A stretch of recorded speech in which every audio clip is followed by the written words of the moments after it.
కొన్న జాగా వాళ్ళే జాగా అని తెలిసినప్పటికి కూడా ఎవడో ఓడిపోతారు, లిటిగేషన్ వేస్తారు, కోర్టుల కేసు వేస్తారు.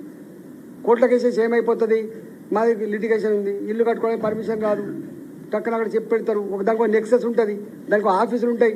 ఇగో ఎవడో రాగానే పని మొదలు పెట్టగానే ఎవడో సమాచారం ఇస్తాడు, ఇవ్వగానే వీళ్ళు వస్తారు. నీ ఇష్టం, మరి మీకైతే పర్మిషన్ రాగానే గజానికి 20,000 రూపాయలు చొప్పున చెల్లించుకోవాలి.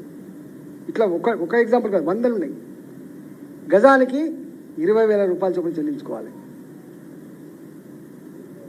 అందువల్ల అంటే వందల జాగాలు జరుగుతూ ఉన్నాయి. గ్రామ పంచాయతీ లేఅవుట్లకి LRS స్కీమ్ వచ్చినప్పటికి కూడా ప్రభుత్వం దాన్ని సంపూర్ణంగా అర్థం చేసుకొని అమలు చేయకపో కారణాల వల్ల ఇవన్నీ వచ్చినాయి. ఇవాళ శంకర్ ఇస్తున్నది మీకు అంతా తెలుసు. శంకర్ ఇస్తుంది కదా ఈడీ ఇలా అమయ్ కుమార్ జైలుకు పోతున్నది.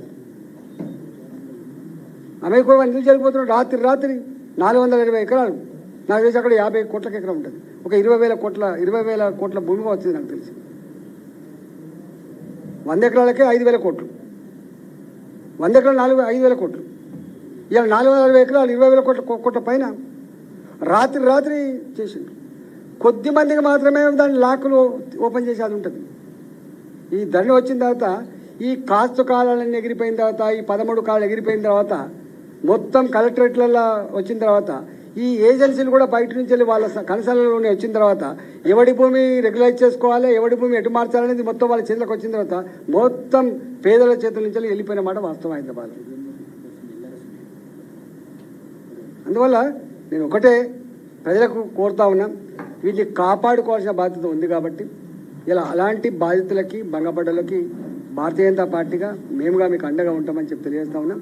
ఇవాళ మేము ఒక వ్యక్తి మీద కొట్టాలనే భావనను, తిట్టాలనే భావన ఉండడం కాదు, కానీ వ్యవస్థ విఫలమైనప్పుడు the circumstances made me to create like this. ఈ వ్యవస్థ చూసిన వాడిగా, వాళ్ళ కన్నీళ్ళని, వాళ్ళ దుఃఖాన్ని, వాళ్ళ బాధని, వాళ్ళ ఆర్తిని అర్థం చేసుకున్న వాడిగా, నేను ఎంపీని కాబట్టి నేను కూడా ఏం చేయకపోతే ఈ వ్యవస్థల మీద ఇంకా నమ్మకం పోయే ప్రమాదం ఉంది. కాబట్టి వ్యవస్థల మీద నమ్మకం ఉండాలి, కనీసం ఎంపీల మీద నమ్మకం ఉండాలనేటువంటి దాంతో నేను ఇలా నిర్వహించే ప్రయత్నం చేసిన తప్ప వేరే కాదు. కాబట్టి ఇవాళ అక్కడ ఆ కొర్రెమల గ్రామంలో 2076లో ఆల్మోస్ట్ 70%, 60-70% ఇప్పటికే LRS కట్టి ఉన్నాయి. కాబట్టి వాళ్ళ జాగలలో వాళ్ళు ఇల్లు కట్టుకుంటే ఎవడైనా ఆపితే చీల్చి చెండాడుతాం నా కొడుక, గుర్తుపెట్టుకోండి.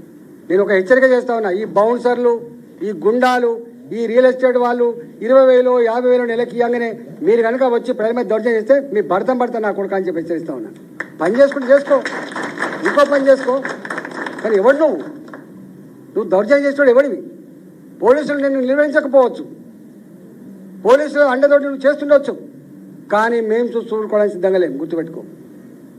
చీల్చి చెండాడతాం. మా మహిళల్ని అవమానపరిచే అధికారానికి ఎవడిచ్చిండ్రా? మా పేదవాళ్ళకు ఇబ్బంది పెట్టే అధికారానికి ఎవడిచ్చిండ్రా? గిదామని చేసేది. ఇట్లాంటి ఉదంతాలు చాలా ఉన్నాయి.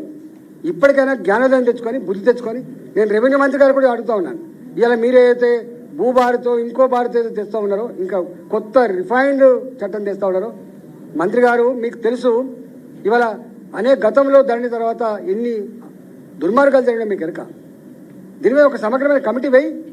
హైదరాబాద్ చుట్టుపక్కల మేము చెప్తున్నామంటే ఎంత బాధతో చెప్తున్నట్టు, వాటికి ప్రెస్ మీట్ కోసం పెట్టట్లే, మేము పేరు కోసం పెట్టట్లే, మేము ఇది రియాలిటీ. కొన్ని లక్షల మంది పేద ప్లాట్లకు సంబంధించిన వ్యవహారం ఇది. కొన్ని లక్షల కోట్ల రూపాయల విలువైన భూములకు సంబంధించిన వ్యవహారం ఇది. వాళ్ళు ఎప్పుడో కొనుక్కుంటారు కష్టం చేసి. వాళ్ళు దొంగలు కాదు, వాళ్ళు వీళ్ళకి బ్యాంకుల నుంచి తెచ్చుకున్న వాళ్ళు కాదు. ఈ పైసా ఆ పైసా కూడగట్టుకొని తెచ్చుకున్న పైసలు ఇవి. కూరగాయలు అమ్ముకున్న వాళ్ళు, ఆటో నడుపుకున్న వాళ్ళు, ప్రైవేటు కంపెనీలో పనిచేసిన వాళ్ళు, చిన్న ఉద్యోగులు వాళ్ళు. 200 గజాల జాగాగా ఉప్పలు ఎవడు కొంటాడండి? ఇంకా గడికేశ్వరరావు ఎవడు కొంటాడు? పైసలు ఉన్నాడు ఇక్కడ కొంటాడు, బంజారీస్లో కొనుక్కుంటాడు. పైసలు ఉన్నోడికి హిమాచల్లో కొనుక్కుంటాడు, పైసలు ఉన్నోడికి హ్యాబీస్లో కొనుక్కుంటాడు. గరీబాలు కొనుక్కుంటారు. ఇక్కడ బుద్ధి జ్ఞానం ఉండాలి. ఎవరి కోసం పనిచేస్తున్నాం, మనం ఎందుకోసం పనిచేస్తున్నాం ఆలోచన చేసుకోవాలి. నేను పోలీసులు కూడా రిక్వెస్ట్ చేస్తున్నా, మీరు బానిస లెక్క పనిచేసే ప్రయత్నం చేయకండి. బాసుల ఆదేశాలే నీకు శిరోధార్యం కాదు, చట్టం నీ శిరోధార్యం.